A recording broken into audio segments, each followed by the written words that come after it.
So I just came across a video of Pavna International School where I actually happened to spend only 2 months, very short period, but I cherished my time over there, and due to distance and other related factors, I had to relocate from there. But as I came across this video, it reminded me of all the memories spent over there, and I did have a wonderful experience in my previous organizations where I have worked, and I have a lot good things to talk about. But this isn't particularly related to the work hours and work-life balance, which I actually cherished in Pavna International School, and I wish them all the best, and I wish that they continue this kind of work hours or the way they have looked after the employee well-being.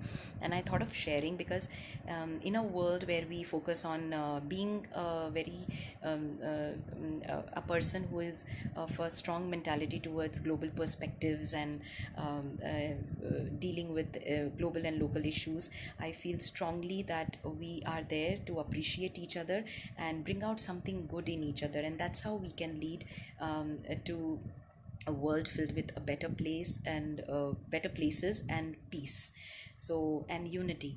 So we all are working in different organizations. We sometimes happen to have our own organizations as well, and we implement rules and the system. And many times nowadays we are coming across the work life balance issue, and many people, especially relating to the education field or any field, I must say that each one of us should take care of their mental well-being.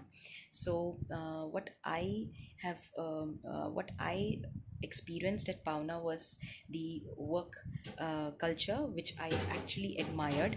And so a little bit to share about work life culture was that we had working hours like from 9 to 5, and from 9 to 5, like from 9 to 3, we had kids with the kids having different lessons and all, but teachers did have the free lesson, as well as 3 to 5 kids went for their extracurricular activities, and teachers had their own time and complete time without any disturbances. Now when I talk about disturbance, I'm not meaning emergencies, because emergencies can come up anytime. We have certain parent query to solve, we have emails to answer, and there are certain emergencies that we need to look into, and which every employee must be willing to do that.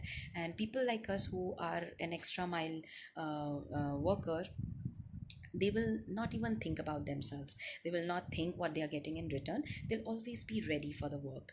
So 3 to 5 we had our own time, and the staff room is just awesome. The facility given to the teachers, the way the ambience is, it feels so good to sit and work in. And so we had this time, and our authorities or the culture was such that nobody actually they practiced not to disturb after work hours. So that now this does not mean, again I'm quoting this, that emergencies are different cases, but when I say disturbing after work hours, this is something that actually is including in the work life balance or the work culture, which we can improve if we have, because if we can work it out, because system is in our hands. Who makes the system? We make the system, and we can always improvise, we can learn from each other. There is no hard and fast rule that we have to stick to the traditional method only, and until and unless we don't change certain things, we will never improve in quality. So for me, what I felt was that the quantity is not so important. We may have you know work hours limited or whatever, but even for kids, even for us, but the quality matters a lot.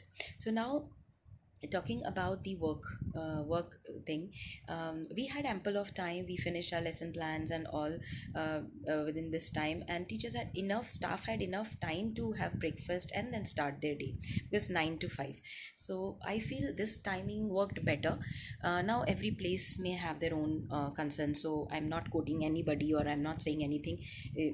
Some maybe authorities or management might have to again revise what are the factors, and it depends on the local